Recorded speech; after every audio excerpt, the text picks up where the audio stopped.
Welcome back to the Silent Valley. This is the Dungeon Dudes D&D 5.5 campaign, which is being told across 4 seasons, unfolding in a single in-game year and set in our brand new world that we are creating together with our still first level characters. How's first level treating y'all? Ow! Everything hurts. Everything is scary. I'm Monty Martin, running our game as Dungeon Master. And I'm Kelly McLaughlin playing Tobin Willow, the Halfling Paladin, and we are joined today by our good friends. Jill Danaitis playing Gwendolyn Willow, the Halfling Druid. And Joe O'Gorman playing Ernest Vanderhart, the human bard. Thank you for joining us once again as we return to the Village of Quiet. 3 friends make their way out of the Wanderwist Forest on coming home from an adventure that will surely be the talk of the town and well remembered for at least the rest of the spring in the Village of Quiet.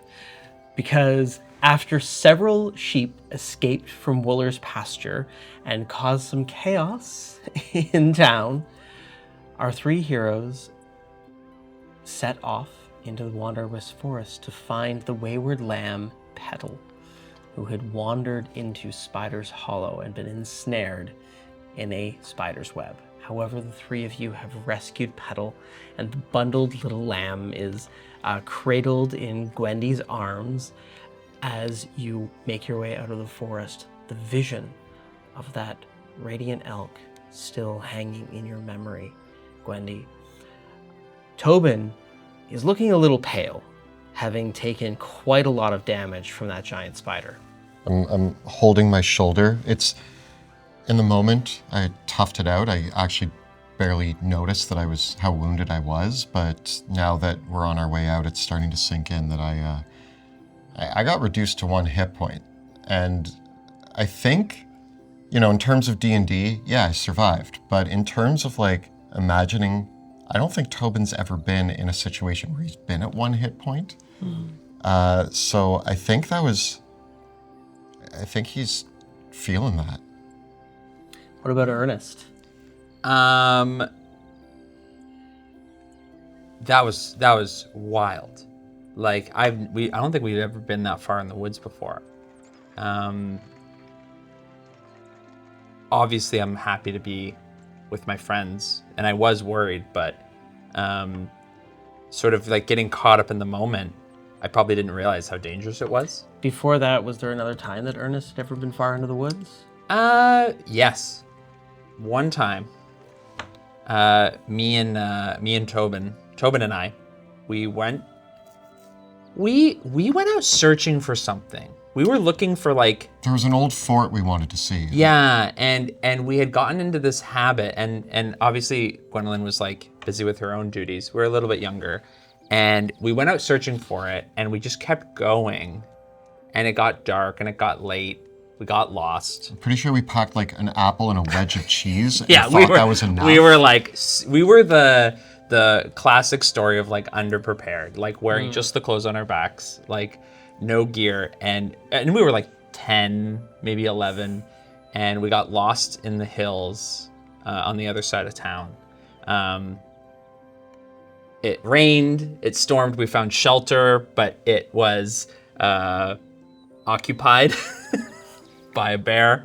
We were chased, and there was a lot of we were also the talk of the town because we got lost for 3 days. And we ended up getting chased to a cliff. Yeah, I fell. I broke my leg. Yeah, it was a cliff over the river, and we had no choice, so we jumped. But I jumped well, and you jumped like an idiot. I slipped. So you made it to the fort. Because yeah. So this was not the furthest you've been into the woods, because that fort is over a day away. And so it was just. But there's still a road. There was still a road that you could... reminisced, yeah, and it sort of got there was that, as you put it, the excitement. There was there was a sense of adventure because the days of quiet can feel very humdrum, and so going into what seemed like a sort of let's go get this lamb back What was it about that old fort that you wanted to see? You know, It was over a cliff? I let Ernest talk me into a lot of things. I was Excuse. I was You happy. wanted to go. Okay, a few years ago, I had a little glimmer of adventure. I saw my twin sister doing all of her magic and like learning all of her cool things, and I wanted something for myself, a story to tell.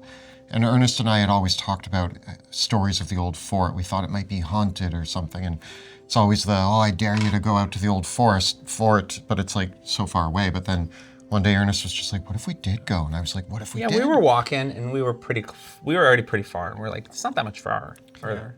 Yeah, but I'm the one who had to carry you back on a sled that I had to build out of bark. And I broke my leg. yeah, so I. Oh, really? Yeah, and I mean, the townsfolk had sent,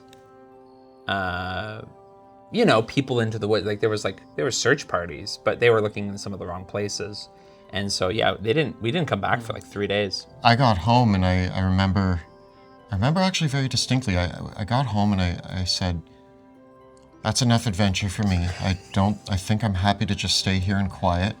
And it was not very long I couldn't wait after to that. get that leg fixed and go out again. Yep. And you started preparing yourself to, one day I'm going to leave this place and go on the road and... Stay to the roads. Stay more to the roads. And you did. Yeah, I went out and trained in bustle for a few years. For many months. Did some work, wrote some songs, wrote some hits. My heart was broken a couple times over. Made some money, made some laughs, Bustle is a big market town, almost in the heart of the Silent Valley. It's not quite as far away as Mirthbridge or Oldwall, which are the two biggest towns. I mean, Oldwall is basically a city. Same with Mirthbridge. But what was one thing that Ernest loved about Bustle? It was there was like that energy, like when you're, beyond taps and the inn, the city, the quiet sort of shuts down around sunset. People find their place to spend their night. But in Bustle, things just keep going and going. And, even late at night, you can find people wandering the roads. You can check out a show. You can party hop. You can, see the sights. Like the city is quite alive. And, even in my time there, I didn't see everything. So Get lost in the crowd. yeah, and it's definitely a performer's dream. Sounds like a bit much. It's, you got to take it in strides. And that's what sort of brought me back here. I found myself a little lost.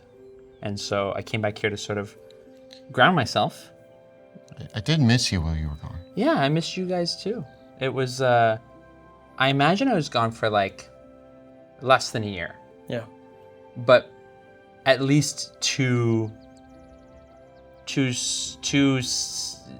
like a spring and a summer. Like I maybe left in the spring and came back in the winter or something. Like I was gone for. He just wanted to skip out on helping with the harvest. I mean, I can already do that. it's not like he does much at the harvest anyway. I really don't think I was contributing. Gwendy, how's Petal doing? Petal shaking like a leaf. Poor little lamb. Just. Petal has like the biggest little eyes. Yeah. Biggest little. Yeah. And she's definitely going to be one of those lambs that has to grow into her ears. Cute. And I'm, I'm stroking it, kind of talking to her because you can tell she's in like shock. Really hope she can forget this experience because she's new to life. But no, she's just cuddling her and holding her and kind of telling her it's gonna be all right, little lamb. We'll get you home to your mama, and You'll be right as rain. Well, you make your way back as the mushrooms come back to a normal size through Forager's Wood. Just as the last bits of like sun, right, are coming down past the tree canopy. So it's early, like there's a point in the day where the sun is well past the trees, but it's still not quite sunset, right? Because with where Quiet is, you're never going to see the sun go under the horizon. You're going to see it go under the trees before you see it go under the horizon. Or the mountains, in fact. So you emerge out back into Forager's Wood and then back to Wooler's pasture, where Wooler and his granddaughter, Mildred, they see you from the hill house and rush out to greet you as you return to the farm. I still clutching my shoulder, and I think like I'm pale, I'm sweating, and I look up at Mr. Wooler, and I unstrap the sword, and I'm like, "Sir, here's your sword back. Thank you." He's actually already picked up Petal. Oh, yes. And he says, "There's something sacred about the first lamb of the spring." And as you hold the sword up to Wooler, Mr. Wooler, says, "You swing that sword at something there, boy." Yeah, a couple things. You swung it. And he gestures to your shoulder. Something bit back. It did. You learned something today. I did. And I'll tell you something else. If it were that easy to take back a curse, there'd be none of them in the world. That's yours now. I understand. Thank you, sir. And I put it back. And I'll get to work on the fence right away. I start trying to hobble over to go to the fence. And Gwendy, you hear him say, "You won't be thanking me. I'm sorry, boy. It's not a gift." No, but he's got the heart to bear it. He will. He do we? I believe it. Tobin, what do you think you're doing? I gotta fix the fence. Not with that hobble. Get in the house. We're gonna fix you up. Take him back home. You got bit by one of those spiders out by Spider's Hollow, didn't you? I did. You're gonna be fine. The swelling's gonna set in. You're probably gonna turn blue at some point. But it'll be okay. What time do you want me here tomorrow? No more than an hour past sunrise. Okay. That's very generous. Thank you. Oh, you get to sleep in. Thank you, Mr. Weller. I'll sleep in till 5. And Mildred turns and says, "Gramps, you've got to give him the day off." Mildred, thank you. It's fine. It's fine. Thank you. And Wooler turns back to Mildred and he says, "A day off? A day off? Might as well go listen to your father and just sell the pasture if that's what we're doing." I'll be here. I'll be here. I'll be fine tomorrow. Sell? You're not thinking of selling, are you? It was a whole thing. Who wanted to sell? Wooler just, forget I said anything. All right, stew's going cold. See you tomorrow, lad. Thanks, Mr. Wooler. Sorry about the fence again and letting the sheep out. It won't happen again. Thanks for bringing back Petal, Of course. says Mildred. And have a good night. Try to get some rest. You too. Thanks, Mildred. I'll see you again tomorrow. Yeah, you too, Tobin. And I walk you away with a smile on my face. Shut up. Don't embarrass me. You do that with like a whistle. So how long has that been going on for? I told you about it like... Oh yeah, 5 years ago. Yeah, yeah, basically your whole life. You said words to her. Real words. I barely stuttered. Must be the poison. Is she a human? No, they're halflings. They're halflings too. Okay. Clearly the poison's settling. Let's get you home. Okay. Should I call Una? I should call Una. I'm gonna go get Una.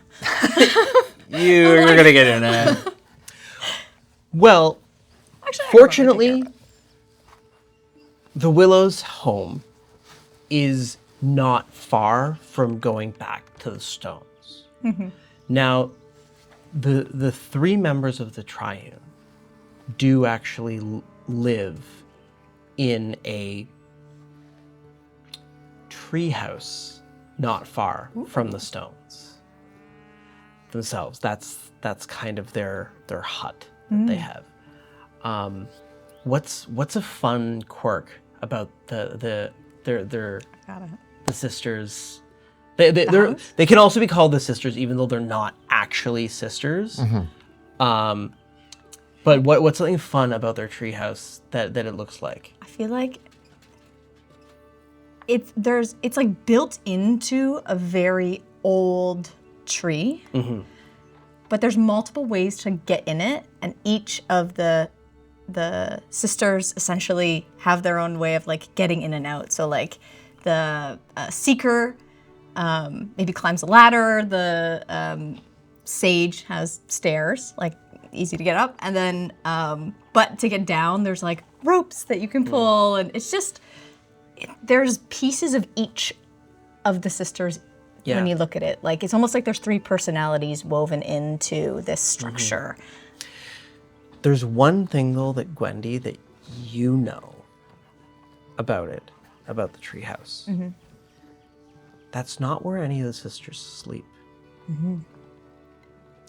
Because all of them can transform into animals. And they sleep in the wilds. That's fun. I can't wait. One day, I get to have my own. And do you know where they sleep? I don't think so. Like Maybe different places that's every kind night. of hidden. Okay. Yeah. But if I need to get a hold of them, I can. Yes. That's like Yes. the thing. It's like when I need them, they're there. So as you cross through Quiet and head back into town, as the evening crowd is, of course, still going to Taps and the Lamplight Inn. These are the only two places to get a drink in town. The Lamplight Inn is the only actual inn in town. They tend to have a good selection of wines, whereas Taps, of course, has the local brews. It's a bit of a rivalry between the Lamplight and Taps, but people still go to both. And as you pass by them both, though, you head towards the hillocks, where most of the halflings keep their hill homes. And the Willows have their house down, nestled in a row by some of the rough hills that are over here, and they're very cozy homes. Tell me about the Willows' house. Well, it's very easy to see from almost anywhere in the village because one of the oldest trees in the village is the large willow tree growing on top of the hill that hangs out over the little tiny door. What color's our door? Sage green. Sage green. And it's built right into the hill, and the home kind of weaves in through the roots of that willow tree. And the willows have lived there, as their name would suggest, for as long as anybody can remember. It's generations. So there's a little pond in the backyard that also the willow grows over. Yeah. Okay. So there's a few ducks that come and visit that pond, and we feed the ducks on occasion. We have like a little swing on the willow tree that we like to play on, but it's a pretty lively house as well because we have our 3 younger siblings. Oh, really? Yeah. Ooh. And they are. They are. Okay, wait. Who are we? What are our... Did I not write down? You did. I got my parents, Tom Lee and Susie. Okay. Tom Lee runs the bakery. He's our dad. Susie used to help at the bakery. She's been in bed for the last while, last year or two. It's like we're not quite sure what's happening. There's no we've had the druids look into it, but there's not really like an apothecary or anything in the village, is there? There is NAFTA. Yeah. Well, what do we know about Susie's condition? Do we know have we ever found out exactly? Incapacitated condition. I think the more interesting question is, what do you tell people in town? Hey, how is she? Yeah. What does Ernest know? That's what I'm interested in right now. Well, I feel like is this a new thing? It's been like a couple years. Yeah, like I remember when she was on her feet, part of the community. Now, it's less much so, and other people kind of pick up the chores. I think it meant that I saw a little less of Tobin for a little bit. But I think it's sort of like part of the, if you want to go see her, I think she's still nice and kind. She just doesn't have her feet beneath her. So I'm always polite, but it's kind of a bummer that she can't go out and do the things that she used to do. She's very tired. Yeah. She's just been she's gotten a little old, and it's catching up with her faster than some people, and she still walks around the house on occasion. She likes to sit in her favorite armchair by the fire, and have her tea, and she goes to bed pretty early though. Yeah. Aches. Everybody gets aches when they get older. It's all pretty normal stuff, just settling in a bit faster than we would have expected. Exactly. Well, as you help Tobin in through the house, your father is there. Is this later than the two of you would usually come home? Yeah. Unless we sent word that we were going out, we would normally... Yeah, sometimes we go to taps, but tonight isn't one of the nights we usually go to taps. No. Like, it's the middle of the week. Yeah. Okay. Hey there, lad. It's a late night and Lassie, it's a bit of a late night for the two of you to be. Why are you so pale? Oh, hey, Pa, just had to go. One of the lambs got out. Gwendy and I and Ernest went to get it back. It's nothing to concern yourself with. What's your dad look like? He looks like me, but except if you gained 100 pounds. And wasn't like, yeah, he's Yeah. I think he's a big guy. Yeah, he's like an inch shorter than me and like several inches wider. But like the face is a bit the same. Like I'm a strong guy. He's like he owns the bakery. Dad's and face, unfortunately, mom's he eyes. takes a little bit too much of his work home. Yeah. No, that's the thing. To taste test everything that he makes to make sure it's, it should go out to the community. He often tells me that like, oh, I used to look just like you when I was your age, and he did.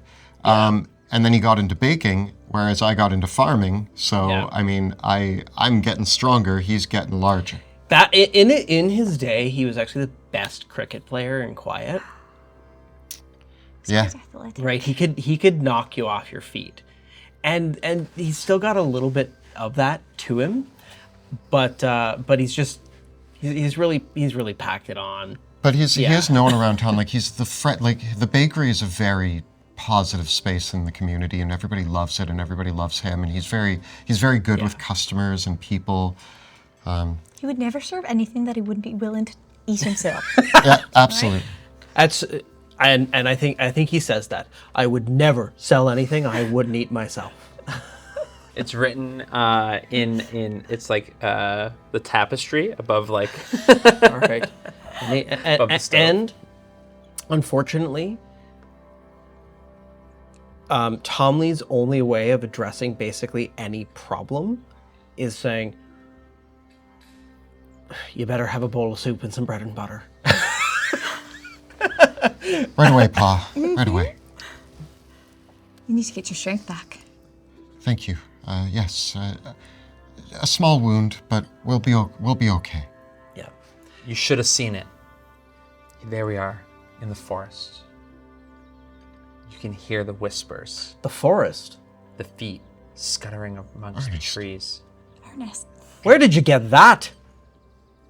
The sword? Oh, old man, what's his face? That old coot's giving you swords? Pa, it's his way of thanking It me. was just so we could fight a giant spider. A giant spider! Ernest! What? It was cool. Tell What me. were you doing in the forest fighting a giant spider with a sword that some old wizard gave you? Dad, I told you we had to get the lamb back. We saved. You risked your life for a lamb? Not just it was the first lamb. It was Petal. The first lamb of the season, Should have Pa. seen it. He drew the spider away, fought it all on his own. Oh, my boy. My boy, I was So brave. I was worried that crazy old knight would be filling your head with all sorts of. I thought he would give you a little bit more of a spine, but I didn't expect that he'd be sending you off on some sort of fool quest. He didn't send me anywhere. You know as much as I do that the lamb is important to the community. It's not just about it being a lamb. It's about the symbolic nature of it. If that lamb had died, Is a lamb worth your life? everybody would have blamed me in this community for every bad crop. And if you died, then at least I What would have died then? trying to help the community. They probably would have blamed us. and if you died, what about your mother? That What about your siblings? What about everyone else? I was with him. I wouldn't have let him die. Here I am.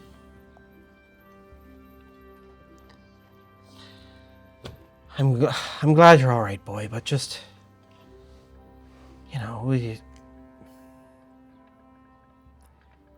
we need you around here. I know. I'm doing my best, Pa. I help out at the farm. I help out here. You're a good lad. Just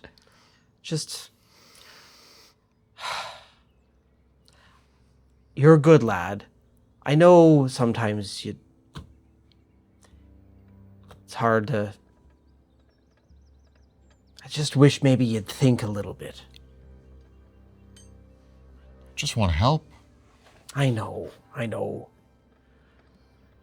And he passes you a bowl of soup and a piece of bread and basically an entire stick of butter. He's a good dad. I graciously use a good amount of butter on the bread. I dip it in the soup and I start. We are hungry, thank you. And coffee. Do you have coffee, Mr. Willow? Do I have coffee? I just know you're always prepared for company. That's an interesting thing. I think that Or tea. tea is very common in the valley, but all the coffee does come in at Port Revel, which is at the far other end of the valley. So asking for a coffee, that's pretty. But I mean, it's a bustle thing. yeah, I Might be a bustle I thing, forget yeah. myself, Mr. Willow. Yeah. If you have like a nice tea, city boy. Yeah, I'll take a. you got spoiled by that coffee. Oh yeah, there is a coffee house in Bustle. Yeah. That's like the And it's yeah, man. yeah. It really changes the game. On some of the days, they might get a special import of espresso. Yeah. I It's have a fancy. coffee shop by the famous halfling Tom Hornet. oh yeah. I guess I didn't know he ran it, but Well, it's named after him. oh, And his Tombits. that's what those were.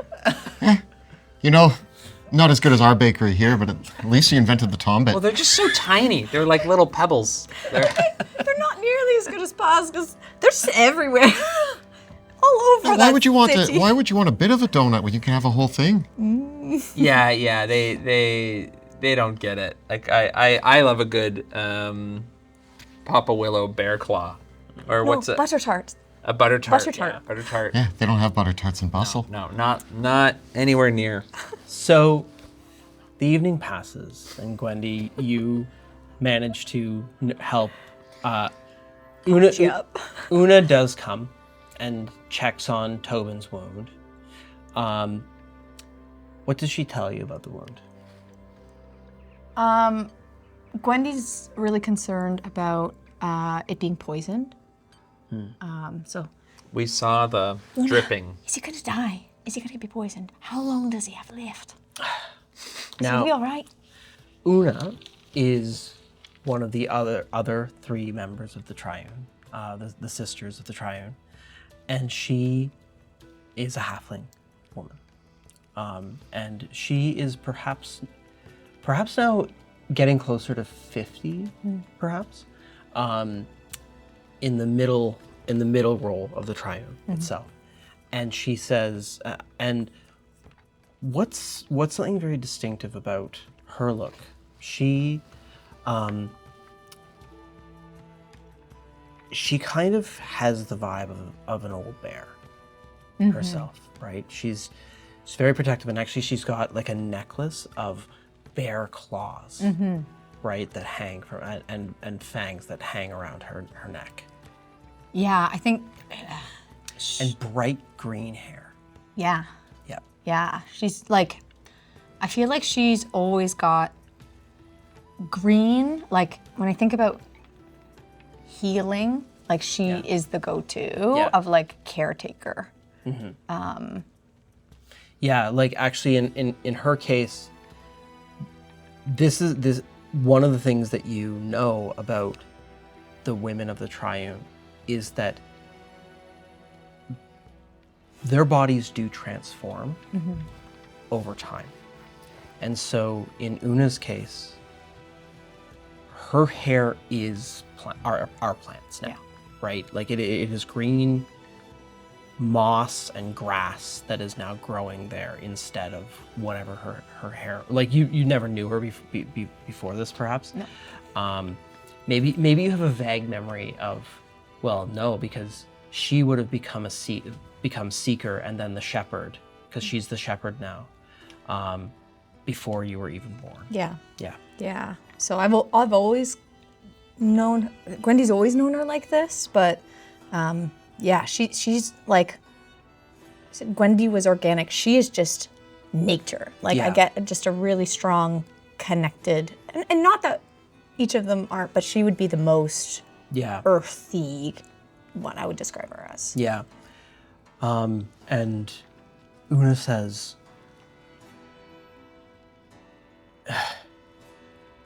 he'll be fine. He'll be fine. Oh, I'll be fine. He's okay. The poison should come out of him. It might be a little bit, if there's any discoloration in what does come out, that's just the poison passing. So tell him not to panic. Don't panic. Okay. All right? There's gonna be some weird colors coming out of you, but you'll be fine. And he should definitely stay close to somewhere for at least the evening. It will take a bit of time for it to pass out. Make sure that he eats something though that will help it move through. Liquid solids, mixture. Something soft, a soup is good. And does he need a note for going to the farm tomorrow, or He'll be is he fine good? to work tomorrow. Perfect. Oh, good. Good. I don't know. I don't think I've ever seen you have a leisure day. I don't know if you know what to do with yourself. No. So it's a good thing. If I'm not working at the farm, I'm helping people around town carrying things, setting up stalls, and fixing fences. Rest is not his specialty. We'll put him up. We'll give him a a nice tea. Oh, yes, please. Get those fluids in you, and we'll get that color back in your skin. Let's flush it. You guys are good friends. Thank you. And indeed, the poison does flush out. Yeah. Yeah. It's not a good night, Tobin. No, it's not. But the group of you do take a long rest. Woo! And then the night We needed passes. Quick question, Una. Is there anything I could have done differently to help him with this? Let's talk about it in the morning. Okay. Get some rest. It's a rough night, but in true Tobin fashion, I try not to bother anybody or be too loud about my business that goes on. It's not quiet. No, I know. I try. And the smell. It's it's a large enough house for the 7 of us. Yeah, but there's like. But it's a small enough house. Windows in an underground house, so. The neighbors say something tomorrow. They So embarrassed. They ask first if like you're okay. Like, is everything okay? You'll be fine. You wake up and I'm up early washing my trousers. Okay. So tomorrow, the next day, Tobin, though, you do recuperate and you do head off to work in the morning. I'm a little late, but I try to be earlier than he told me to be. Now, Gwendy, you head back to the stones in the morning as usual. And you are surprised that Una, Edda, and Rowan are all there together. Now, Edda is the eldest. She is the oldest woman in Quiet, easily well into her 90s. And as the seer associated with Ceridwen, the goddess Ceridwen, she is cloaked in feathers. So she kind of... Now, the thing about Edda is that she is a human, but if you didn't know better, you might mistake her for a halfling because of how tall she is now. And she has a big hooked nose that almost is like a beak.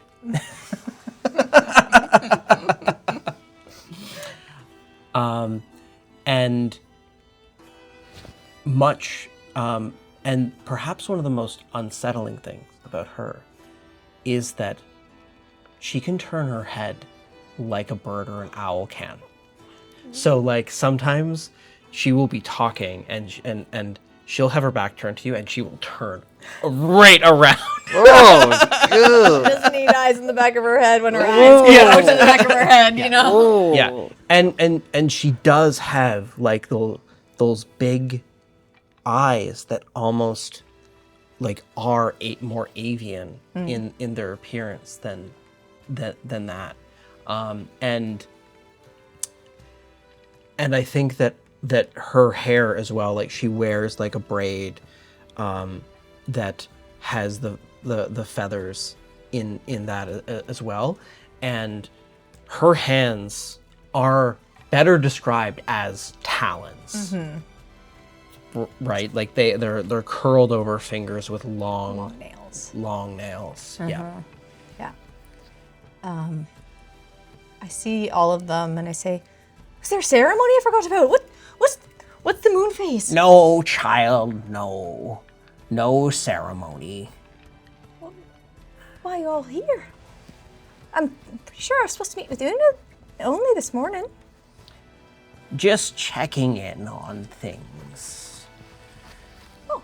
We heard that you had a little bit of an adventure in the woods last night. This is quite exciting. A little bit frightening, but more exciting. We had to, of course, go rescue the spring lamb, first lamb. Little lamb. Very important indeed. Certainly. And I wasn't going to let my brother and my best friend go alone. And tell me, child, what was it like out in the Spider's Hollow? How did it make you feel? Made me feel, well, curious, actually. Curious to see what else was out there, what I could learn. There was new things, and while it was dark, I wasn't completely frightened of it. Good. Good. And I also saw something.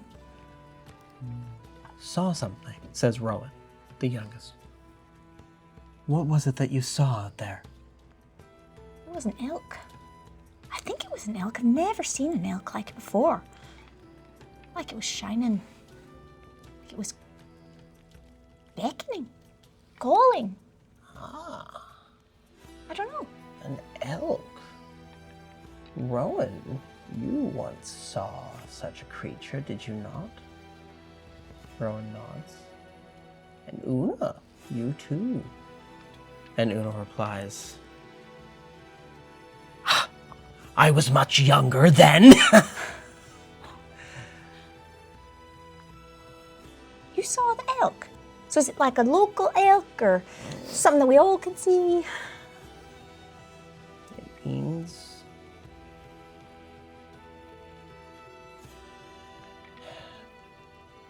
Edda trails off, and Rowan says, she takes your hands. It means time is coming soon for you to learn something very important. Gwendolyn, the next time you see that elk, you must follow it. It's going to teach you something very important. What? Important? Something that you can't teach me yourselves? No. You'll need to learn it for yourself. I mean, I would have followed it, but I had to get back home. I had to take my brother. It's fine. I didn't miss my opportunity to see it. Edda says, no, child. But it does mean that great change is coming for you. Change. Good change? That is up to you to decide.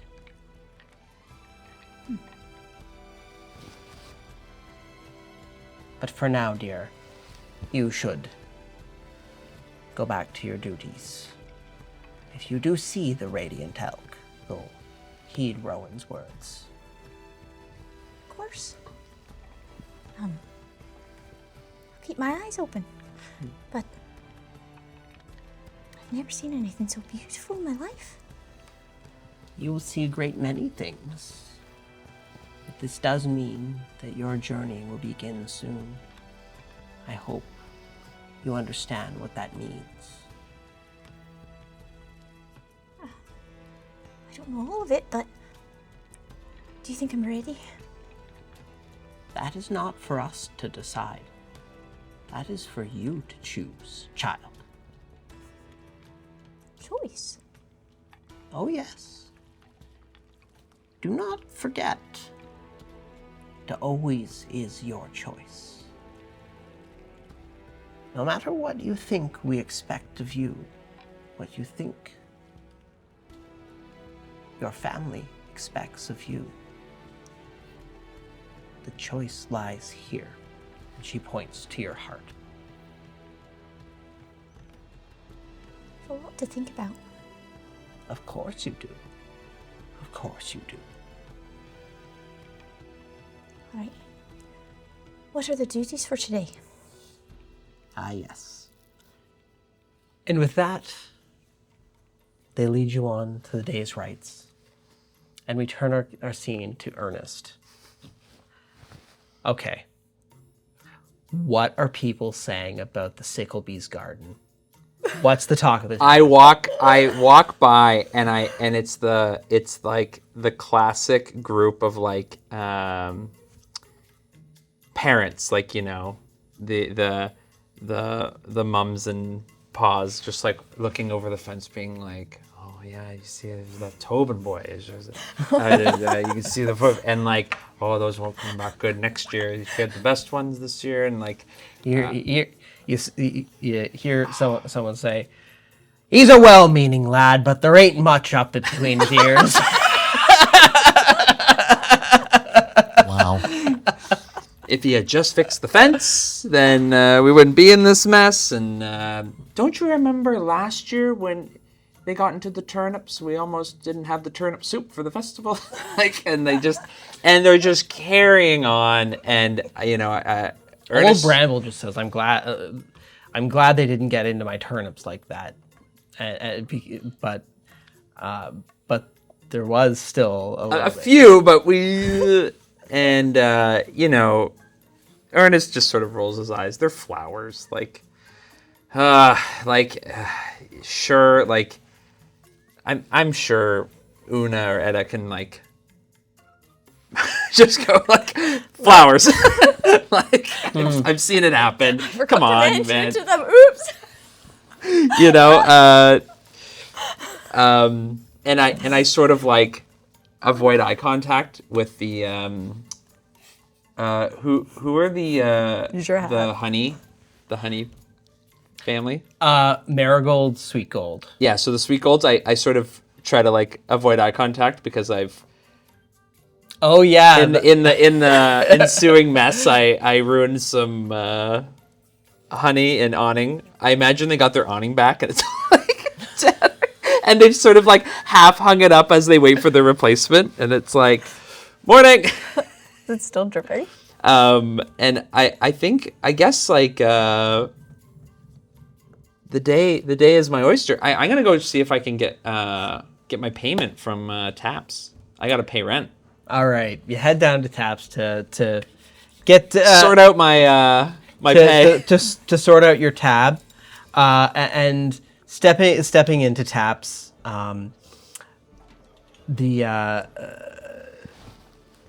There's a few folk around, and who runs Taps? Tap. Tap. Yeah. So, Tap, my man. Yeah. What's Tap's a middle-aged human man. I imagine he's got a handlebar. I was just thinking that. Yeah. And he wears really fine dress clothes. He really likes to put on the establishment. Mm-hmm. And I assume he's behind the bar when I walk in, and I imagine that Taps doesn't actually have a bar. Taps has a bunch of different tables, and then there is a wall of the barrels of the casks that are all tapped of the different types. And in Quiet, because it's a mixed community of humans and halflings, Taps has tables of varying heights and chairs of varying heights. So a human can either take a little stool to sit at a little table, or a pillow, or a halfling can get a high chair or a booster to sit, because people are and this is completely normal to everybody in Quiet. Yeah. This is just, but it is the quirk of how the community. I imagine a booth too, might have the lower ends on the sides, but then at the back it's raised up so the halflings can sit at the back It's part. a cozy little, because Taps used to just be a house, and then it was turned into a public house. Yeah. And so, Tap, great to see you. This is still the same day. No, this is the next day. So I can't wait for the next show. It was a great show last night. Yeah. And my sister has been on me about throwing some money her way. So I was wondering if we could figure out the payment arrangement. I don't know if you want to pay me in piles of gold coins, or if you're more of gold bar guy. I'll say it's great. The show is great. And I'll say that the tips that you made, it's almost covered most of your tab. I says pardon? Yeah, much I think we're almost even. I think after this week's show, I think we were good to call it even for sure. Oh my gosh, how much was? There was like Eric had like 7. I had like more. This news And, like, makes you want to drink, Let doesn't me put it it? this way: the show's great, but once we're settled up on the, you don't need to play here every week. Wait, what? Yeah, I mean, I appreciate it. The crowd enjoys it, but once you and I are even, if it's too much of a hassle for you to be playing here twice a week, we could go back down to maybe once a week. It just keeps things a little more varied for the like. You don't have to play Thursdays. You can be Tuesdays. You know what? You're right, Tap. I was just going by the inn, and they were looking for some performers on those open. So if those are open nights for me, I'd gladly take my business and some of my repeat customers. You said tips. There's lots of tips. I think I'll head down to the inn and see what opening nights I can do for them. You're right, Tap. I should spread my talents. Give me a deception check. So good. Yeah, brew that tea. Heroic inspiration. 14. You didn't tell me you were playing the Lamplight. What What are they paying you? Double dealer? Who runs the Lamplight? It's an inn, right? I imagine it's a power couple, like a mom and pop. thing. Okay. Give anyone. That's my gut. How about Ted and Terry? Yeah. Ted and Terry. Ted and Terry. Listen, what did Ted and Terry offer you to play? Look, we don't have a contract, and All right. my deals aren't exclusive. We didn't establish any of this. Look, Tap, I just need to get a little coin to my sister. You throw me a couple things now. You know I'll still bring in the good people. What do you say? All right. Whatever you take in tips is yours to keep. And to keep things in line, maybe we throw 2 free drinks for me and Eric. Give me a persuasion check. just to 25. Okay. Come on, Tap. Tap, Ted, and Terry are the bar owners, and that's what we've done? Okay. Are they cousins? Yeah, they are. That's why there's a rivalry. Yeah. Ted and Terry. Yeah. They were three cousins. I imagine cousins, I yeah. imagine Their Terry last name? and Ted pushed Tap out, which forced him to start his own thing. Yeah. And that's why there's a bit of animosity. Yeah. And Yeah. Could be last name. Could be Thibodeau. Thibodeau? Yeah. Tap Thibodeau, Terry Thibodeau. And that's when Tap turned his house yes. into the tavern. Tap Thibodeau turned his house into the tavern. Oh, yeah. Because his tavern, because he was the brewer, like he had the better brewery, but the inn His has the friend, better food. there's another brewery. Okay. Right, so and some people do drink at the brewery directly, but like he had the brewery deal. Yeah. Oh, local drama. I love it. So, could I get like? I'm trying to like, before I go home, I need a couple of copper.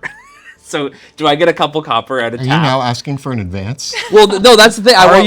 With a 25? Yeah. I just want my He'll tips. give you 2 silver as an advance. Perfect. And I'm gonna I like Tap, you the man. I'll see you tonight. And I run off to like excitedly impress my sister, because Great. whoa, I was feeling the hard end of the stick for a while.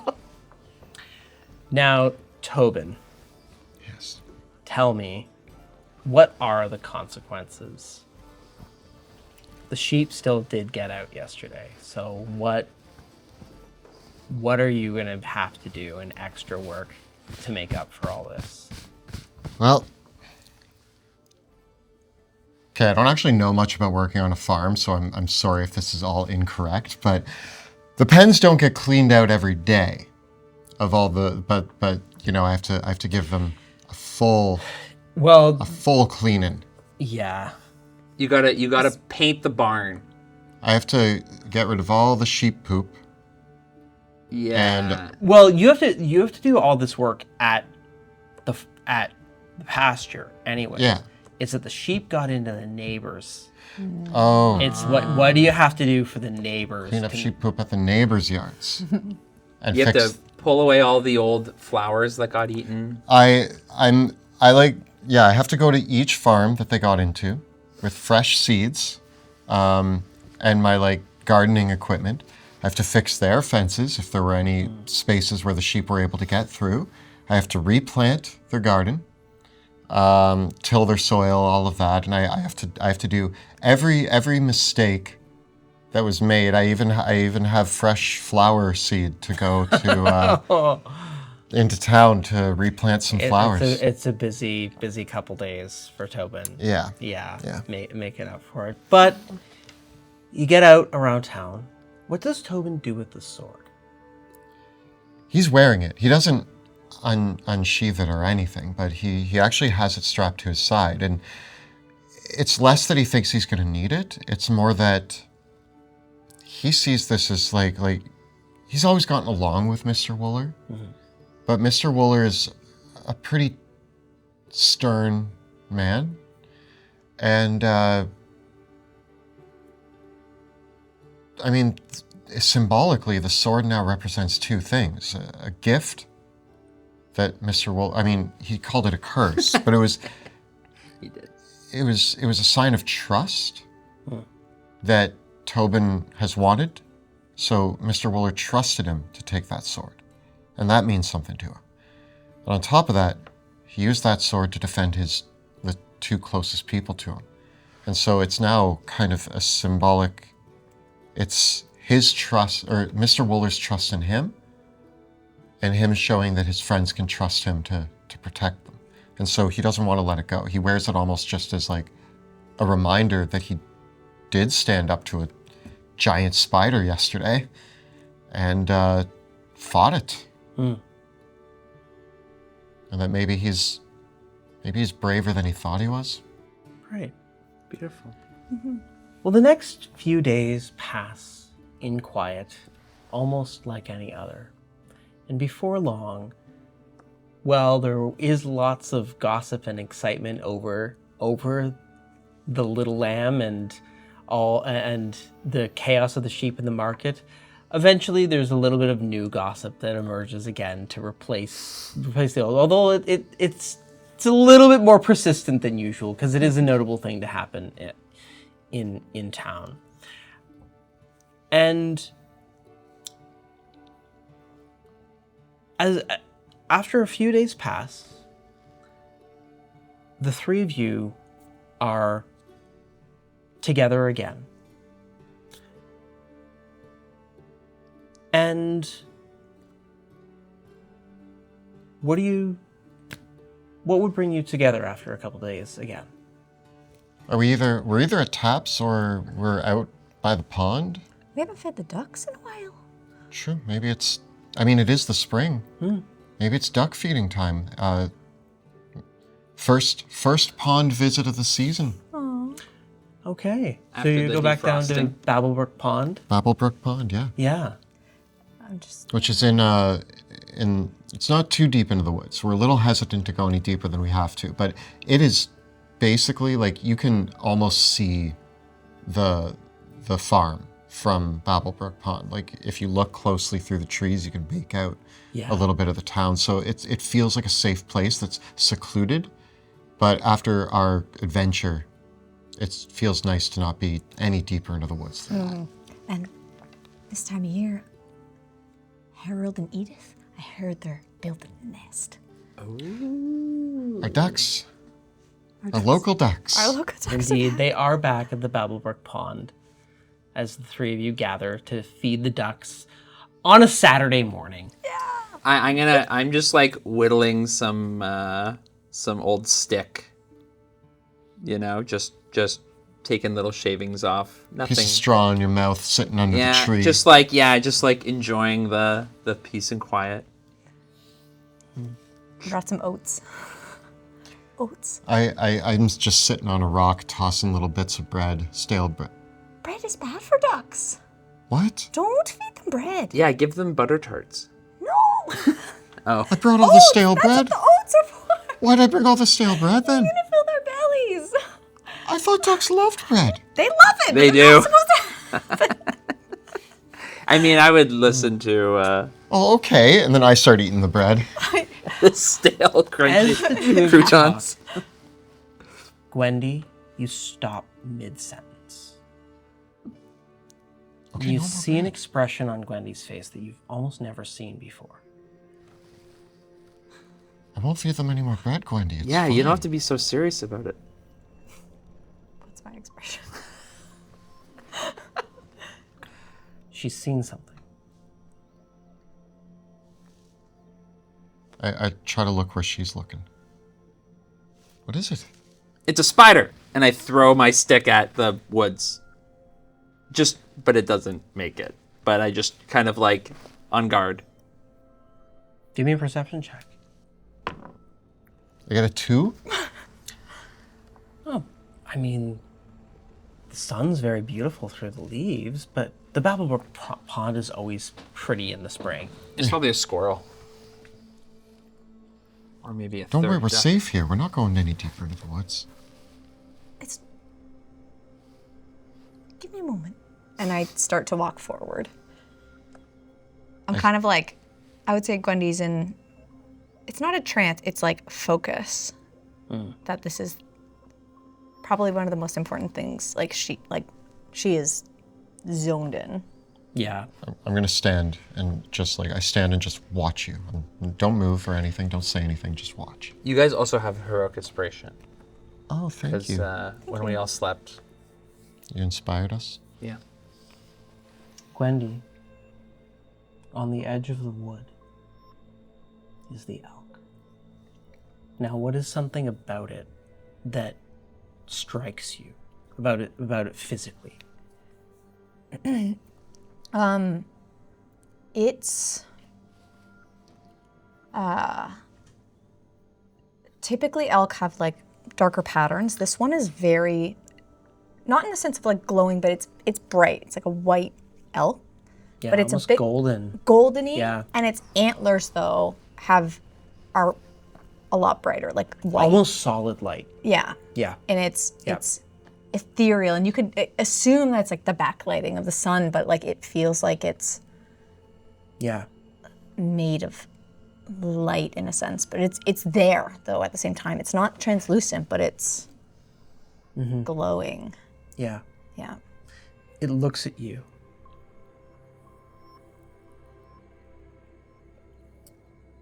And you feel words in your mind. You feel thoughts, but they're in that meaning comes to you in the way that meaning can be conveyed without words. And it fills you with a singular impulse to follow. And I just start crunching through the leaves. We had just said we weren't gonna go in, and I'm like, What the? give me a moment.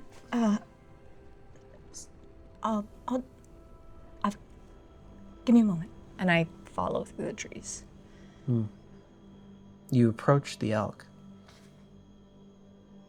It beckons to you with its nose and gestures to the oats in your hand. And I give them, thinking, we can always get more for the ducks. As you offer the oats to the elk, you two can both give me charisma checks. You can use your saving throw bonus. Okay.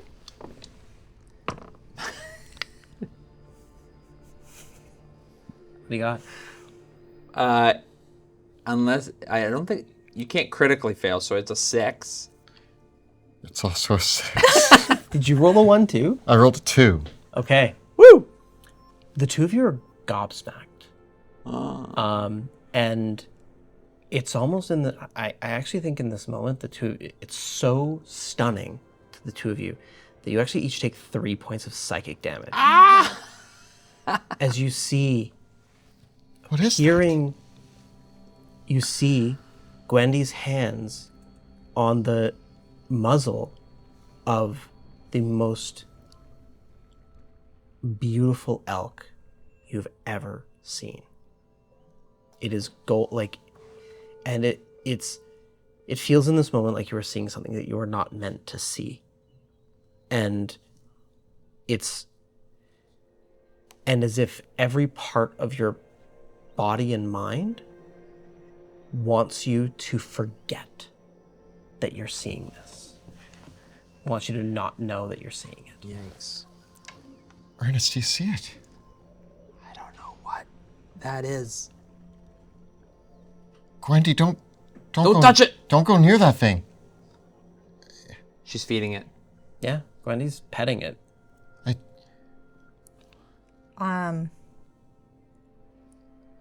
It's like, yeah, there's like a... Not that she's ignoring you, but it's like you don't even... Like, it doesn't even I almost feel like our register. voices are like distant. Far here. away, yeah. And it's like... And she pets its nose, like, it just rests her hand on the front of its face, or the side of its face. Say, you came for me. It makes a gentle noise before, after finishing the oats, it stretches its neck up. And this thing is also huge. So the thing that you need to remember is that Gwendy is a little halfling. Yep. This elk, from hoof to tip, probably 10 feet. So like it towers over her. I put my hand on the sword and start to walk towards it, but I imagine, correct me if I'm wrong, but I imagine that like Tobin, even though he puts his hand on his sword, he doesn't sense, like, there's part of me that's a little afraid because of what I'm witnessing, and I'm confused by it, but I don't feel threatened. Would that make sense? The elk turns and begins walking into the woods towards the south. Oh, good. Gwendy, we can come back here. And I put my hand up. I say, Hugo, I've got something to do. It's my time. I must follow. And I follow it. Gwendy, not into the woods. And I follow behind her. And I just say, the path is mine to walk. And I start the journey now. I'm following. I feel like we're lagging behind. Like, are you kind of ahead? I imagine she, like, I reluctantly, but like I called after her and she just kept walking and I'm going. As you follow the elk, it fades in and out of reality to the two of you. Like, it will take several steps forward and it literally just fades out before fading back in a slightly different place. Like, sometimes it will go behind a tree and then it will come out from like another tree. Right? And... Now, for Gwendy, that's not the experience. You just see it unbroken and continuing as it walks. But for the two of you, you see glimmers of it, and you also see and hear the rustling in the wind, and just that slight jingle of bells. Heard that before. Here, I thought we were just gonna have a regular day at the pond. Just a feeding day. I also imagine that Gwendy, while they hear it very faintly, it's almost like it's not louder, but more distinct for her. Like it feels like it's leading the way, and it's the like for you, there's like both bell and almost like the sound of wooden chimes. Yeah. Yeah. Yes. Right? Bells and wooden chimes. Song of the forest. And it leads you, very much the song of the forest, the rustling of the leaves, the wooden chimes, and the bells. Amplified. And it leads you, once again, past the point where the mushrooms are bigger than you. Along the way, can I find like a really thick piece of bark or something that I like pick up and try to use as a shield or something? I feel like maybe you've been carrying the pot lid too, like the barrel lid too. Maybe it's an important barrel lid to me now. Yeah. It's got like a spider fang stuff. You've added like maybe some like helpful art like holders to make it more comfortable. All right. Got my lid and my sword. It leads you through, eventually, there's a clearing in the forest where there are long reeds and meadows to a spot of trampled grass where, on the ground, the path diverges in two clear directions, both splattered with blood. And on the ground, you see there is some pooled blood on the ground, clear markings of footsteps and a scuffle. And laying on the ground, there is a blackened haft of wood, the handle of maybe a spear, but the handle is made of petrified wood.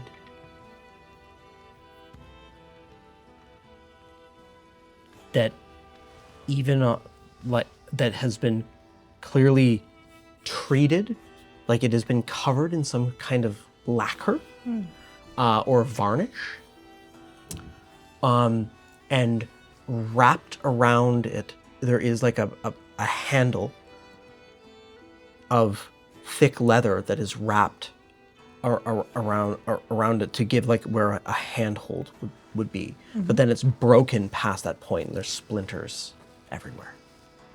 And is it on one side or the other of the path?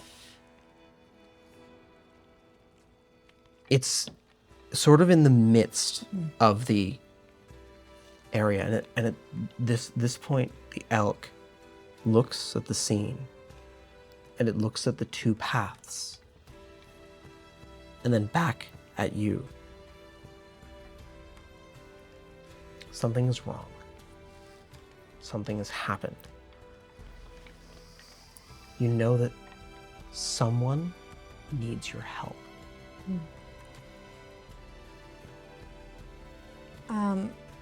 I want to go up to each path, and I want to observe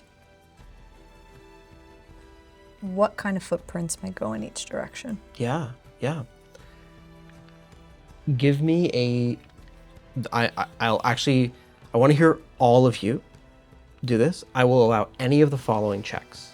I'll accept nature, I'll accept survival, I'll accept investigation, I'll accept perception, and any of these.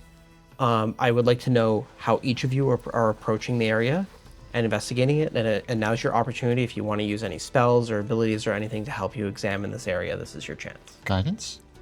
Yeah. You can guidance yourself or one of us.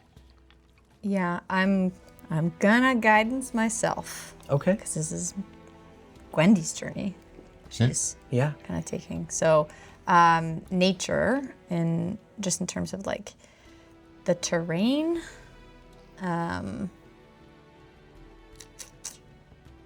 Yeah. I think that's what she's gonna. Okay. Yeah. What about Ernest? Oh. Probably have to revisit how I can help in these in these wooded areas. Well, you do have some dice to give out. I am more of a city boy, but yeah, I think it's time to Thank you. inspire my friends. I mean, I think, Gwendolyn, I think you know in this situation, I think you just trust your gut. Go with what feels right. Because I don't know this connection that you have with this thing, but it's beyond me, so trust and we'll be there to help you. I mean, we just met, but it feels like I've known them my whole life. So Yeah, fair. I'm here for you no matter what. thank you. I know you are. All right. What did you guys pick? I mean, the best I could do, like, could I do the help just with one of them? But I just don't have any, I don't have any proficiency in any of those right now. Okay. So you do have to be proficient in a skill. Yeah, so I'll do the fill. I'll do any, it doesn't matter what I do. You guys pick your best. I'm also going to use nature, but I think I specifically... I want everyone to pick different skills. Oh. I mean, I can pick something different. Do you have any other ones that you were proficient in, or is nature... Your nature's way higher than mine. It's the only one that I'm I'm... not proficient in it. Oh. All right. I'm just very high in it. I mean, yeah, I could, as a druid, you got to add your wisdom mod plus your int mod to it. so I maybe mean, insight. you can still do that. I can do survival. I have the same I'll score. also allow insight. Yeah. I have a +1 no matter what. Okay. So I will do And survival. I'll just simply do perception. Can I check out specifically?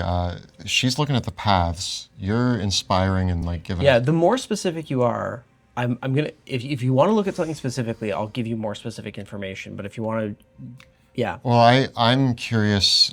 I'm no like craftsman, but the weapon.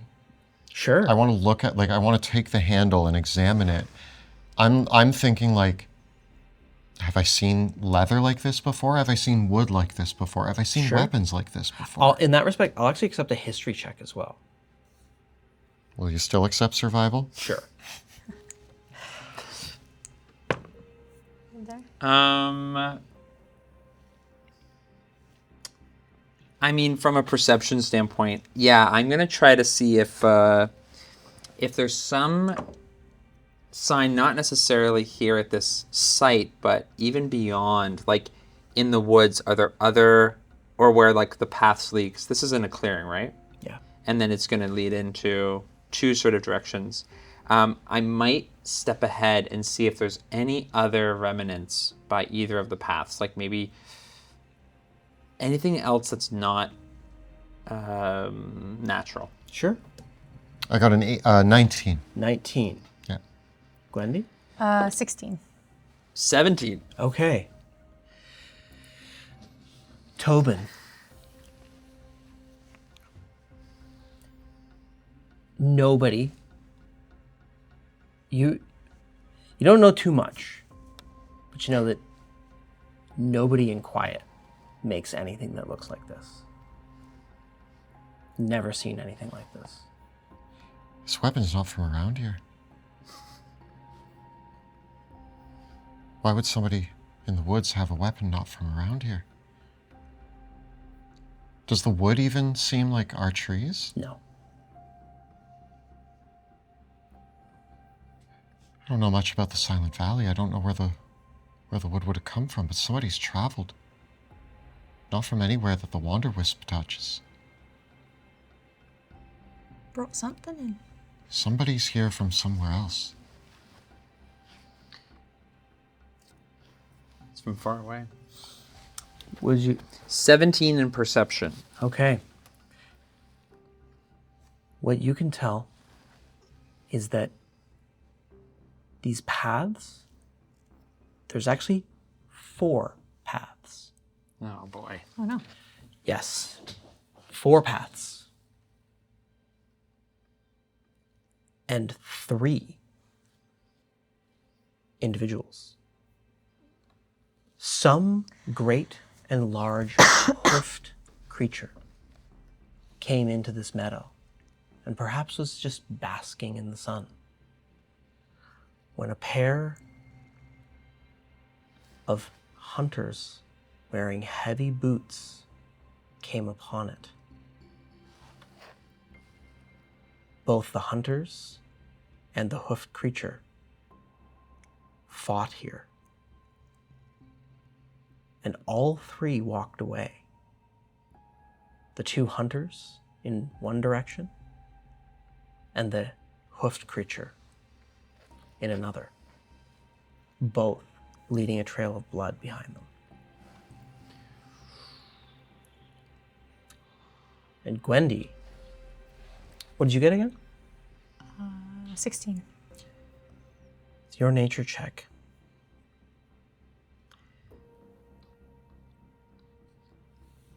These are the footprints, the hoof prints. There is very, very old great boar that dwells here, called Thorntooth. And given the size of the hoof prints, this must be Thorntooth. Thorntooth has lived in these woods for maybe 100 years. Oh. Yeah. Nobody. Do you know a story about Thorntooth? Like a story in terms of what I've heard or the past? A story that might explain why no one in Quiet would ever try to hunt Thorntooth. I say anytime, like when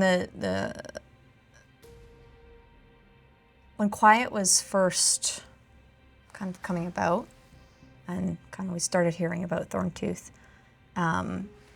it actually injured every single person that ever went out into the woods. So every time, there was no one who wasn't severely injured after making a hunt for it. Mm-hmm. And from then there was kind of not a proclamation, but like you didn't go after Thorntooth after that. It was like a string of injuries that were continual, each of them progressively getting worse. So if you wanted to bring injury upon, the citizens, like you don't start that. Yeah. So yes, the two hunters went in one direction, one of them clearly wounded. And Thorntooth, also wounded, went in another. Would we also know tales of, would we have heard those tales around town? Maybe Gwendy can bring you up to speed on that. It's up to you to decide how much you know from there. Right. I mean, you've heard tales and stories, but I've read about Thorntooth, and I wouldn't say it's a guardian by means, but maybe a guardian, you don't go after Thorntooth. Well, there are animals that represent being guardians of the forest. I always just thought Thorntooth might be one. One thing is that hunters, there's plenty of hunters in Quiet. Yeah. But you do your hunting in Forager's Wood. Yeah. You don't go out here. And you would never hunt something that mythical. If you want to the reputation that Thorntooth has, no. But looks like this was not someone who may know all the stories about Thorntooth. Well, that's the thing. If we have the broken weapon and the paths here, somebody from outside has come here, attacked Thorntooth. Dumb decision, if I do say so myself. But I'm concerned about the blood. Did you tell us that someone needs help? That you have that feeling? There's blood leading in both directions. And there's tracks. Thorntooth, seemingly, this direction, and maybe the hunters in this one. Well, Gwendy, who are we helping? I have to help Thorntooth. I mean, over Over some outsiders, yeah. Well, over questioning them, helping them, I guess, but if I'm going to choose, I'm going to choose to help Thorntooth. Well, I'm not blaming you. I'm asking. I'm going where you're going. Are you going? Look, I'll go with you both.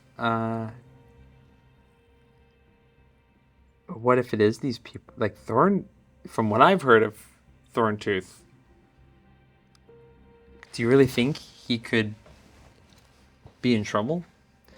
Versus whatever he got his tusks on? There could be someone out there that might need some intervention. How much blood do we see on the ground? Can we discern animal blood from human blood? Someone can give me a medicine check? Got a +1. I have a +3. Looks like it's you. Don't forget you have Bardic Inspiration. If you want to use If it fails. And you have Heroic Inspiration if you just want to re-roll. 14? There is a lot of blood coming from Thorntooth's trail. Significant amount. The only thing that you can discern is that there were two, as Ernest saw, there were 2 hunters. One of them was definitely wounded, but that means that there was another person with the other hunter. Enough blood that I'm worried about Thorntooth and even not just it as a creature, but the impact. Taking that much from the forest. I need to go see. I'm worried that we're going to lose the hunters. But I think either we find the hunters and lose Thorntooth, maybe, or we get Thorntooth and... Yes. In that moment, Gwendy, as you say those words, you do realize that. Given how Thorntooth, that could be the case here, that Thorntooth's injuries could be severe enough that if you don't pursue Thorntooth, who knows what might happen, but also that might cost you the opportunity to pursue the hunters. And I bet you the other end of that is stuck in Thorntooth. So I'm actually going to take the broken spear and like put it on my back. Just maybe somebody in town can tell us more about where this wood comes from or where the leather might come from. Just be careful. If Thorntooth's probably quite intelligent. If it sees it, it might assume you're one of the hunters. Well, hopefully, Gwendy, you can talk it down for me. Hopefully. Okay. that's actually a good call. Maybe hide it. I mean, it's on my Wrap it. back. I'm not wielding it. As a matter of fact, and I like sword, shield, Yeah. nothing. All right, Okay. let's follow the path to save Thorntooth. Hopefully. To save him. Thorntooth's path leads you to a cold creek that winds through the Wanderwisp. The stones and rocks of the creek are both wet with the water and Thorntooth's blood. As you follow the creek, you hear the sound of a low waterfall that's trickling down in a bit of escarpment, where there are some large rocks and a tree that just the roots of this tree straddle over a yawning dark cave that the trail leads into.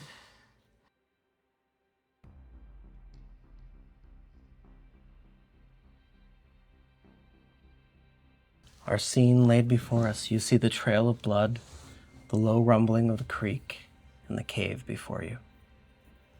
What do you do? I think I'm going to need to talk with animals, speak with them. Gwendy, can I please just be in front of you? You can be beside me. Tobin, this is my path to follow. You'll have my back.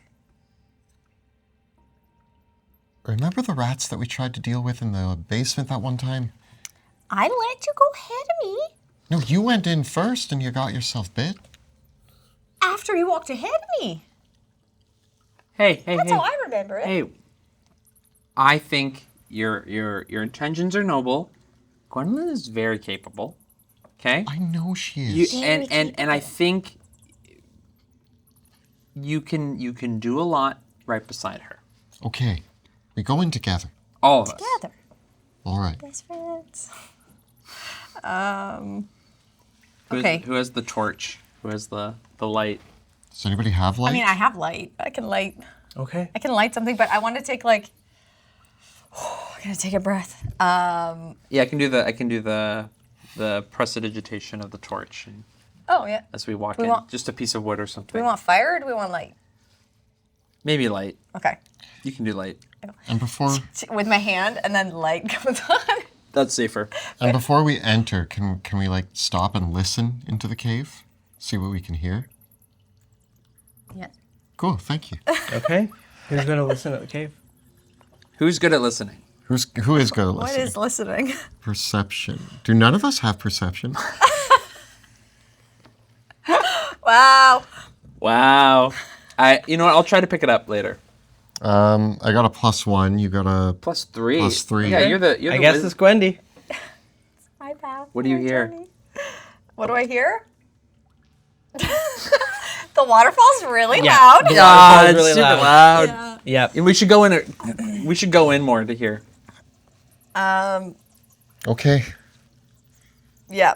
Okay. I do take my shield out. I pull out my knife. I hope. I feel like 10 minutes would be a long time if we're trying to find a bleeding boar. So I'm not going to ritual cast speak with animals. I want to cast Bless, but I'm trying to wait until we like hear Yeah, something. And also like I don't know if we're fighting the boar. Maybe I'll just wait to see what happens. And the last inspiration. Oh, thank you. I still got mine. Keep it ready. Has it been an hour? No. No. All right. All right.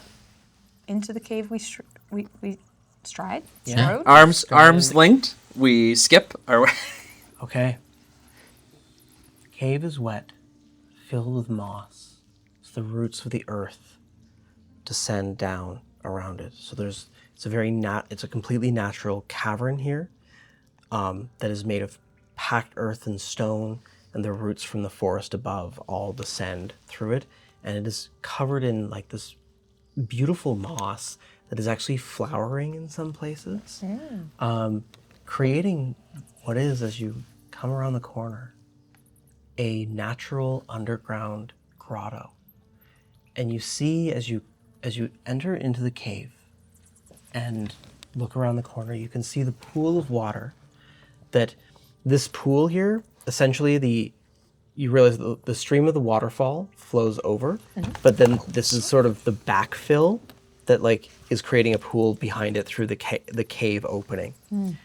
And there actually is a small, you realize that there was a hole in the cave above that allows a bit of light to come down into this room that reflects off the light, creating that glittering like wall, like pattern all around. And there's actually flowers in the moss and what might be even like fruit and mushrooms that are all growing throughout this cave. Like if you were a boar and you lived in this cave, this is a sweet, sweet digs. And sure enough, at the edge of the water,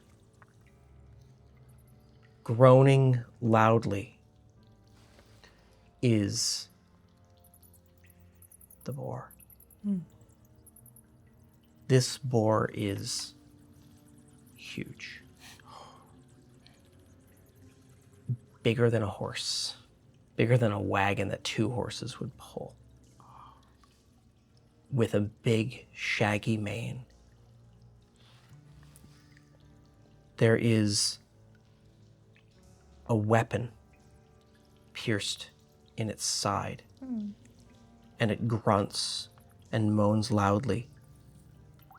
And you can see that its eyes are bloodshot. It's huge. Its eyes are huge. They're filled with anger and rage as And as you come around in the room, none of you were being stealthy. I guess not. I can sneak Little a late. little bit. A little late. Little late. We have a I glowing. want to take this head on. Boar. It stands to its feet, its legs shaking, and it is this kind of this mottled, deep red of its own color, like kind of like that pine red. You know what I mean? Almost like a fox. Yeah. Right.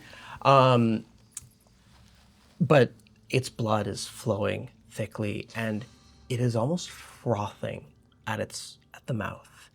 And as you come into the room, it stands up and it growls and moans and snorts. And through you can see, and it's the anger and fear in its eyes. Roll for initiative. Oh dear. Oh dear. So what do you think? Think we can save it? I'm gonna try. What do we got? 16. 16 for Tobin? 20. 20. Natural 20. And 7. Wow. A little bit of a reversal there. Yeah, we really flipped the script. Mm-hmm. Well, you know what? You're in your element. I feel like this is important. Okay, Gwendy. You see Thorntooth Yep. moving to its feet.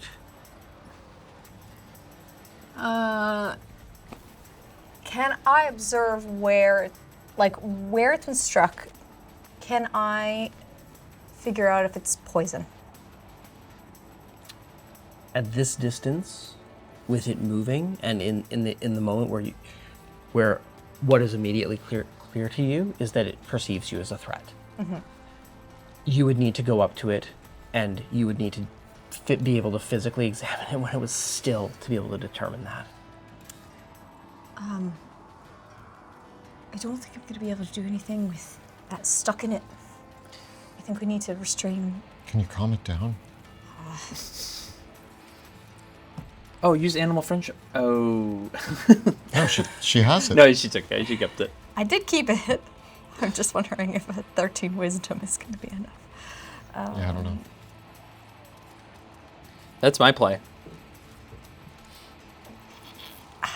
Because You don't have a lot of time to think. The boar is I already am getting going its feet and to looking like it is preparing to charge. to entangle it. Okay. Yeah. I need to restrain it. You love seize the roots and pull them up from the ground around the boar, and begin to call them up to hold it fast. Oh, yeah. Shoot, Yeah. I should have No, it's okay, friendshiped it's okay. it. It's okay. It's okay. Sorry? I should have friendshipped it because entangles strength. It might be weak though. It's weakened from the Yeah, maybe. ouchies. Okay. Ouchies. Yeah. I don't know. I think it's smart. I think No, we're going for I it. think We're the doing it. charm might not actually be the way to go because. I get a 12.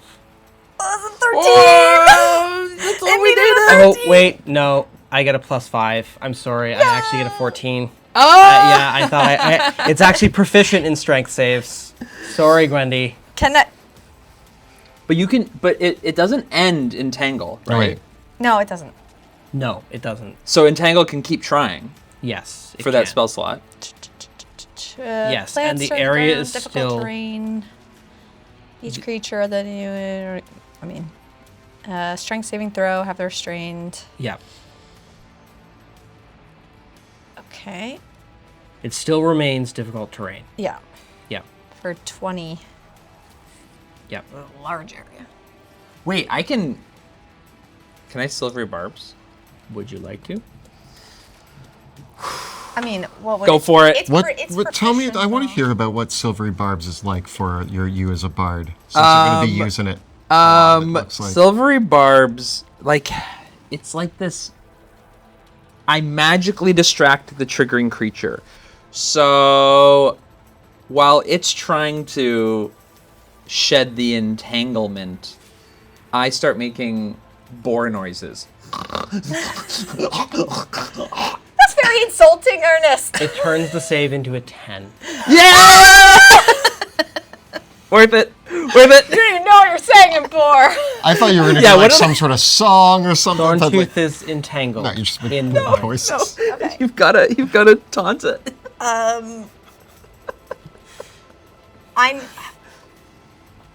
It's not going to understand what we're trying to do. We need to help it.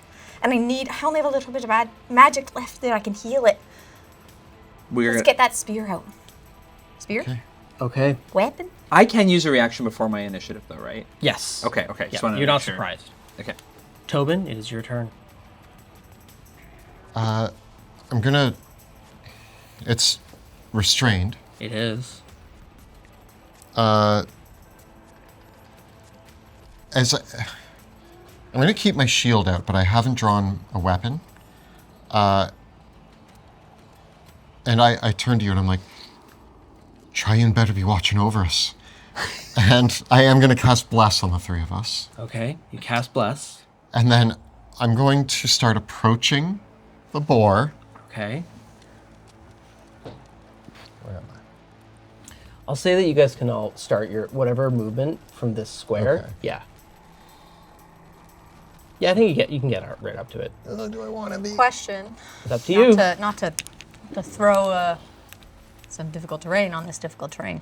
But there's difficult terrain. But there's difficult terrain. Oh, Because yeah. technically it's every creature except me. Oh, so where does the entangle stop?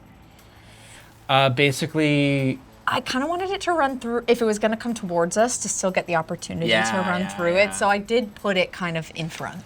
okay. Okay. Yeah. So My bad, you're going to be a little my bit back. Yeah. Yeah. Yep. Sorry. So I approach it. I can't speak to animals the way Gwendy can, but as I'm approaching, I have my shield, but I have my other hand just up. And as I'm approaching, I've blessed us all, so you guys remember D4 Yes, on thank attack you, rolls thank and you. saving throws.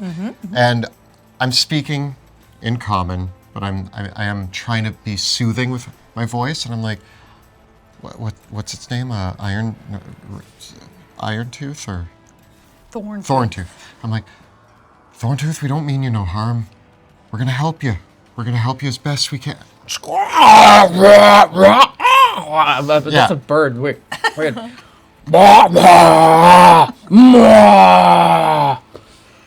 I understand. We're gonna help you, and I'm just gonna keep saying that as I'm slowly Yeah. approaching. And I've used my Tobin, action. get some berries. Okay. It is its turn. It lashes against the entangle spell. And it has to make a strength athletics check to escape. So it actually doesn't get to use its saving throw bonus anymore. It has to do a strength athletics check. I saw you. I saw you. Gets a 12. Okay. They tighten. Okay. It still lashes out against the If you can give me Divine. guidance, I can pull it out. Maybe. just the guidance requires concentration, so that will Mark end. concentrating. Don't do that. Then. Don't do that. Ernest. I'm going to. I think I'm gonna dash. Can I get up to it if I Yep. dash? Yeah, you can dash right up to it.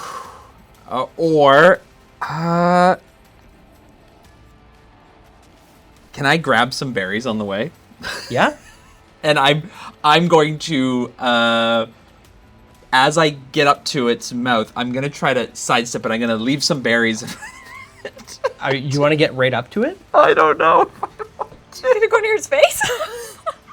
Yeah, you're gonna run up to the giant boar, put your hands directly in its mouth. It's restrained mouth. Yeah. No, I'm just confirming that that's what you're doing. Not judging you. With my 6 hit points. Yeah, we got this. Okay. Okay. Yeah, like if I can make it all the way up, and I'm gonna get ready to. Once again, I picture I'm cautious, and then you just like walk. Okay. Right. Here's some berries. Here's some berries. Ernest runs right up to it. With that, we go to the top of the round with Gwendy. The entangle spell is holding Thorntooth fast. Right. I don't know if there's any other spells I can use. We're being very cautious. Thank you. With the.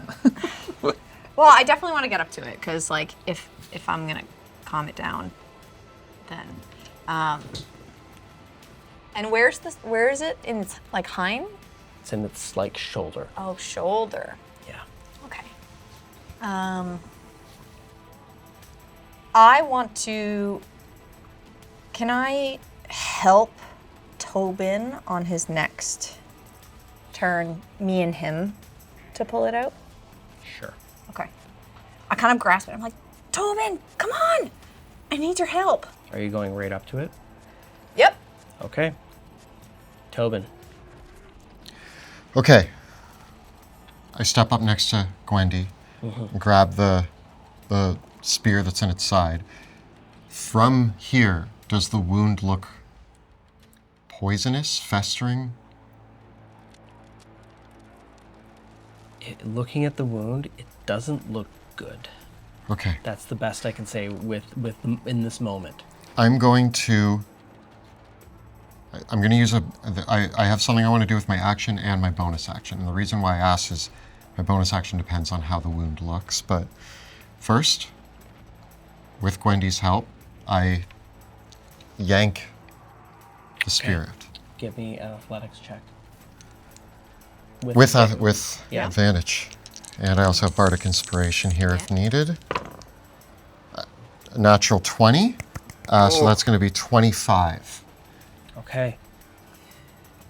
You pull the spear out, and the boar screeches in pain, bucks against, and like swings its tusks. You pull the spear free, but I'm giving it an attack of opportunity, effectively. Okay. Okay? As it screams back in curdling rage, getting a 17 to hit. Yep. Its tusks thunder into your body, Tobin, and you take 14 points of piercing. Oh God! Tobin, so he pulls the spear out and he went to put his hands on the wound, but before he could lay his hands on the creature, Oh no! the tusk flings Tobin and It just knocks you clean out of the air, and you hit the wall of the cavern, and you hear like a crack. and I slump to the ground. Ernest! Ah! Tobin! Tobin! Tobin! And It's he's the just boar's turn, lifelessly. and it buckles against the restraints. As well, and it tries to escape from the restraints. Hold steady, And it breaks free, crashing out of the vines.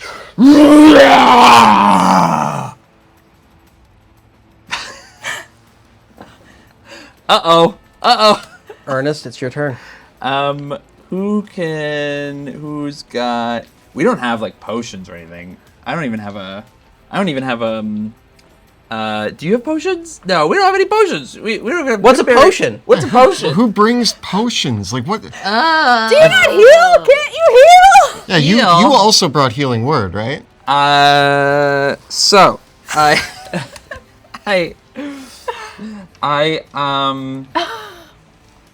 Sorry, I thought you had healing. Nope. I thought he had healing too. No.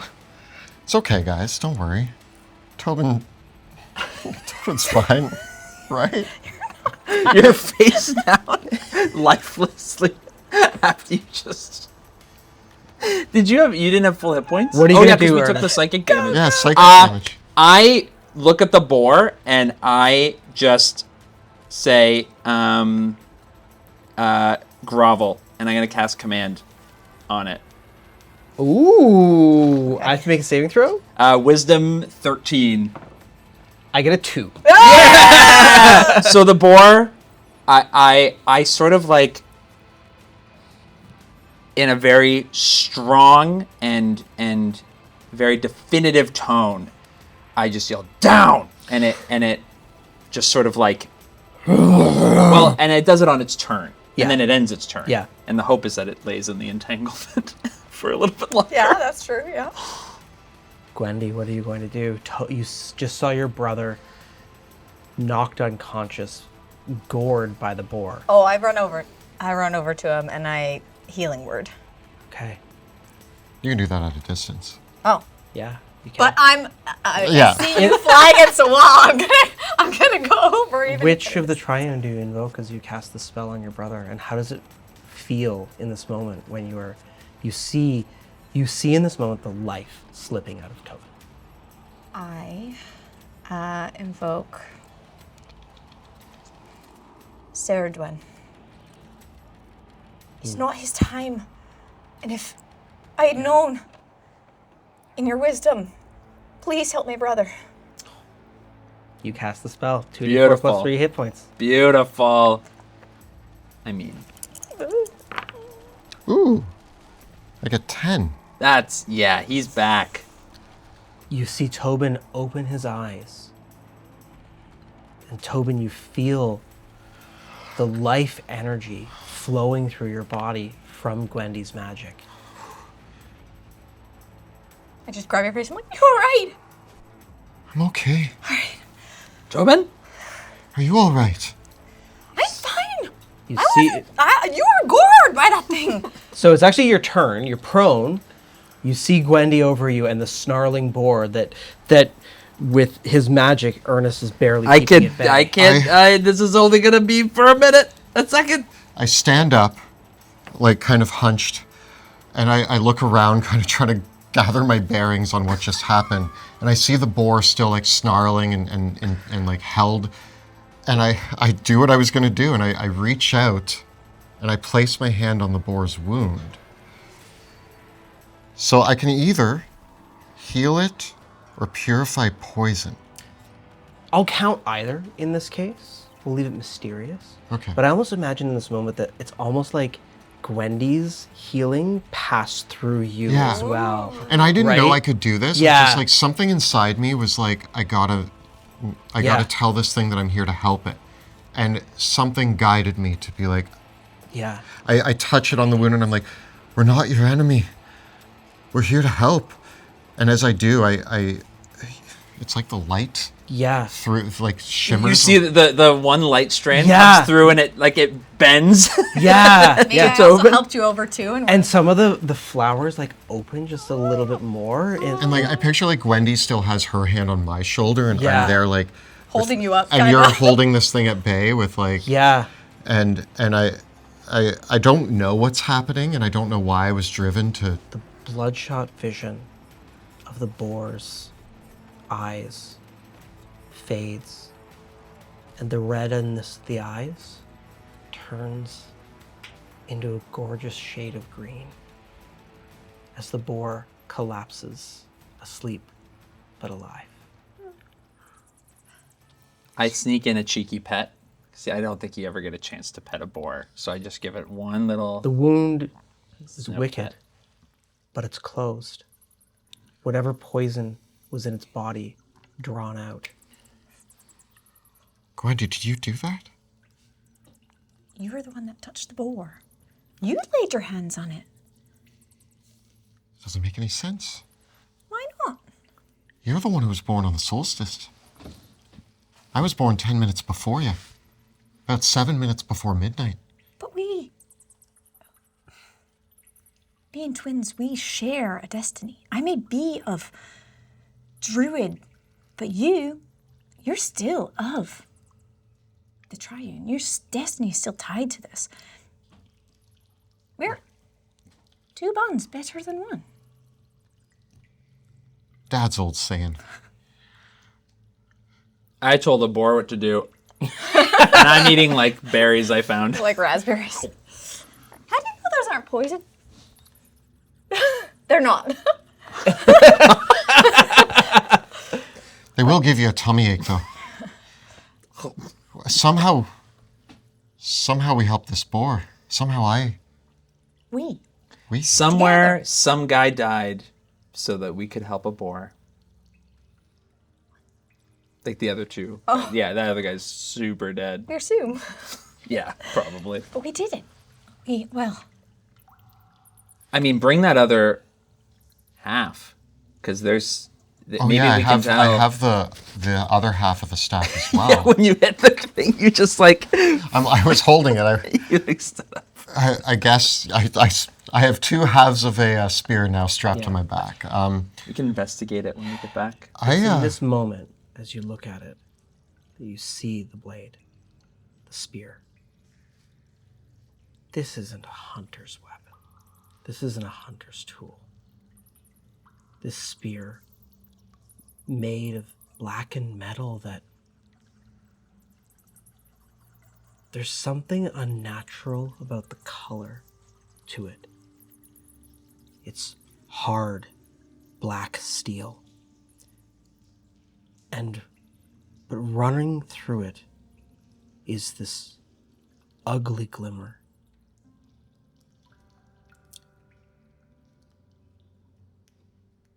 There's a color to it that you don't think you've ever seen before. A color that isn't anything in the natural world. But it only happens when you just slightly hold the weapon.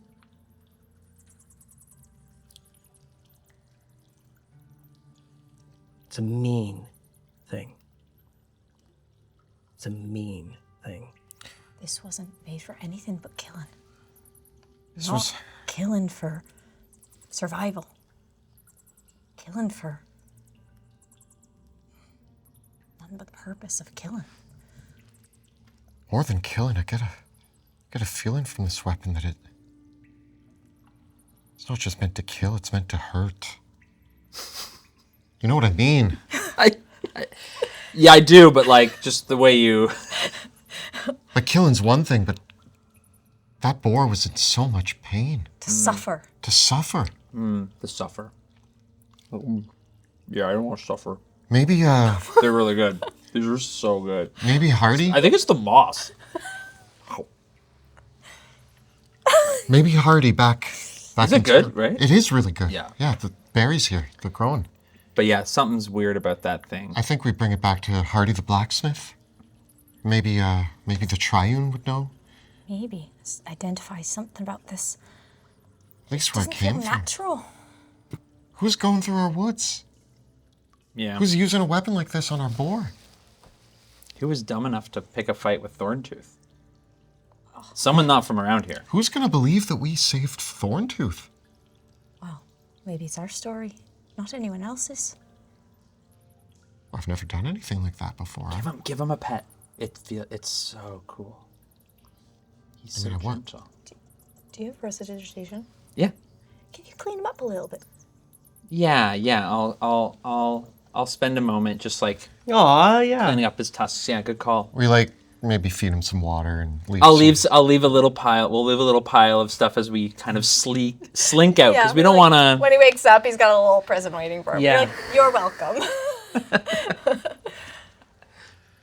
And as you leave the cave, back at the edge of the forest, back at where the cave, there's a little clearing, but then there's the elk.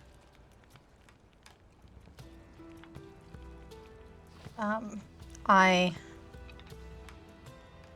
take a bow to this elk and say, where is it? I guess I bow too. Shortly after you. Curtsy, I guess. Thank you for your guidance, Nimue. And as the elk nuzzles its nose in your hands, the two of you can look upon it. And you see Gwendy. And you watch as Gwendy's form gives way, as the elk disappears. And as the elk fades, Gwendy's form shifts into the elk. Gwendy? I can speak, right? Can a level 2 druid speak in wild shape? Level 2! I'm pretty sure they can. I'm pretty sure. I think they I can think now. in 5.5, I feel like there's something about you being able to speak in wild shape. Yeah, your ability to speak or take any action that requires hands is limited to the capabilities of the beast form. I feel like there's something here, though. You've heard your normal form. Is it something special when you get like a higher level? No, you retain your personality, memories, and ability to speak. Yeah. Yes. Oh. Yep. Yeah, so Yep. Okay. Okay. So you're just an elk now. Gwendy, you're an I'm an elk. How does it elf? feel to transform? It feels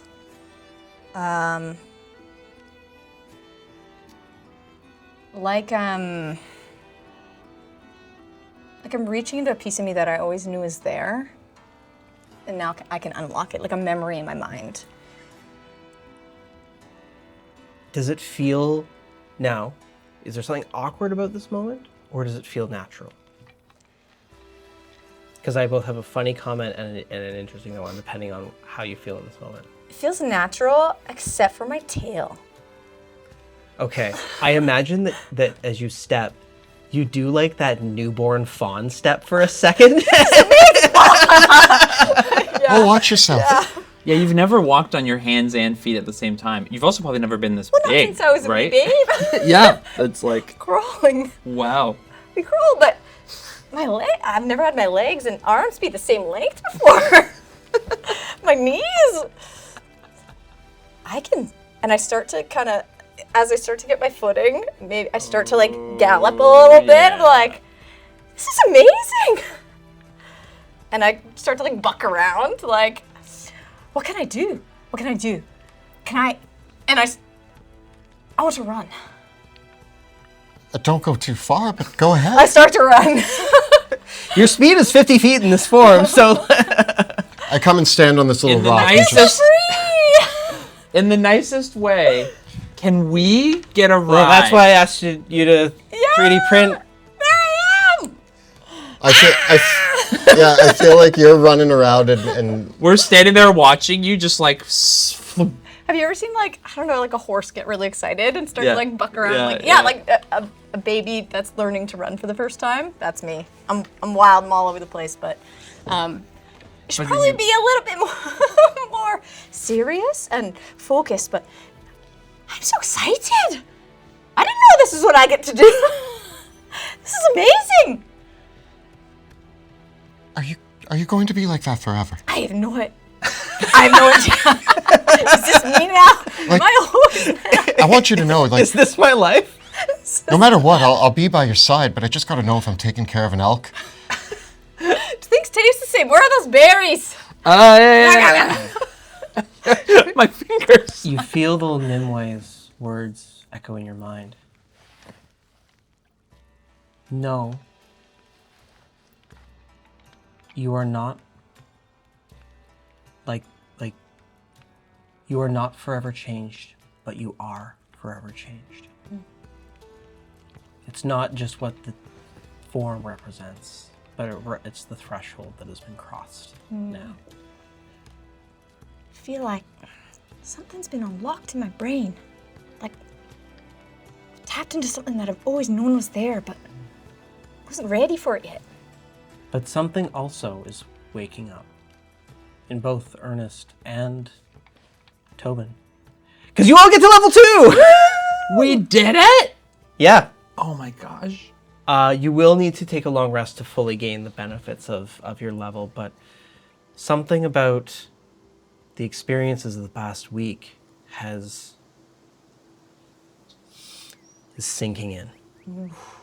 Something has shifted. There's something different about this spring. And there's something different about you. Dun, dun, dun.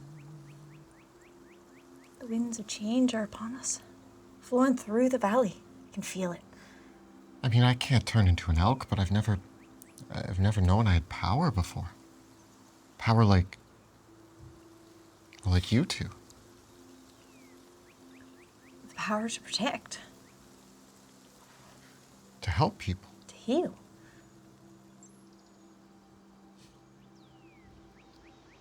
You have. You just didn't know it. Yeah, that was really cool. Are we the coolest people in all of Quiet? Yes. I think we always have been. I Yeah. mean, we're way better than Jed. Oh, that Jed guy. But I think we've always been a little bit different, you know? I mean, I've always been different especially, but we're all different. Just always thought I was just a farmer. I guess I am still just a farmer. You're not just a farmer. You never have been just. You've always been my brother. Okay, well, yeah. And a protector. Best friend. And you're skilled with a sword. And your friend. And you heal the boar with your hands. Yeah, that was crazy. Yeah. And you're my friend. But that feels pale in comparison to like the healing a boar with your hands thing. I mean, we wouldn't be doing any of this if it wasn't for you or me. The three of us. Now, let's not go into these woods for a few Now let's days. ride let's ride Gwendolyn home. No. Please? No! We gotta try it. I've never And I race off. I wanna try. And I chase after the two of you. Do you leave the other path unexplored? Or do you head? That's true. Should we What time of day is it? It's growing a bit late. Okay. Kelly says this is a D&D game and like whatever, but I don't think I think that we want to be like we're not going to spend the night in the woods. Are we? Okay, maybe that is in character. We're not spending the night in the woods. We're going home, look, right? I know we wanna take care of this place. And I know you care about quiet. I mean, I've seen some things in Bustle, but nothing like that. And whatever came here, they didn't know the land. They were obviously quite aggressive, Yeah. and they carry something that looks ready to hurt. Exactly. I'm a farm boy with a sword. You're not a druid. You're not a town guard. We don't even have those in Quiet. Just think of it like a lamb. Whatever it is, though, it's still out there. We're not going chasing after hunters that had a weapon like this. We're going home. We're telling the triad, the triune. Triune? Okay. Okay. Okay. I think there might be something that they know about this that we don't. Yeah. If we go stomping into the woods, we're just going to get ourselves killed. Or worse. And he had a really big Hurt. hole in it before. I mean, we. I did almost just I don't even die. know how you're alive. So yeah, maybe you're right. Yeah, we should The head thing home. that occurs to you is that one of those hunters, one of them was wounded by this thing. They still walked away. And Tobin didn't. Yeah, I got hit once. That was it. okay. I think. Look, we ride Gwendy home, and then we. I don't think. Go to Steve! Really try it. I just want to try. I think it'd just be fun. But You already have one I'm only blueprint asking. in your face. You'll be getting another if you try. You want to match them up? It'll be a look. No, we can. I agree. Then we should head home. Tobin, you've suffered now the second grievous injury within a week. Last week, I had never been that injured in my life. This week, I've never been as close to dead. as I have been in my whole life. I gotta stop going into the woods with you two. Yeah, I gotta be honest. It's not good for my I health. feel like we're probably gonna go to the woods tomorrow. We're gonna go see down the other path. Well, Wait, do we feel rain in the air? I think it is time to head home. Yeah. And it is time that we wrap up for today. Yep. But changed by your adventures, we'll hear about all the choices you made for level 2 Yes. next time. Yes. A big thank you and congratulations to our amazing cast, Joe, Jill, and Kelly, for surviving level 1 D&D. Barely. We're there a few times. Guys, my hit points went so much higher. We're fine. Armor. Yeah, You've we'll just had get quite there. some swings. Yeah. Listen, I got a pot lid, a coat, and a sword. Yeah, you're doing great. And you went up to a giant boar. So Hey, did I. Did it? All Yeah, worked you out. Special thank you as well to our dungeon master, Monty Martin.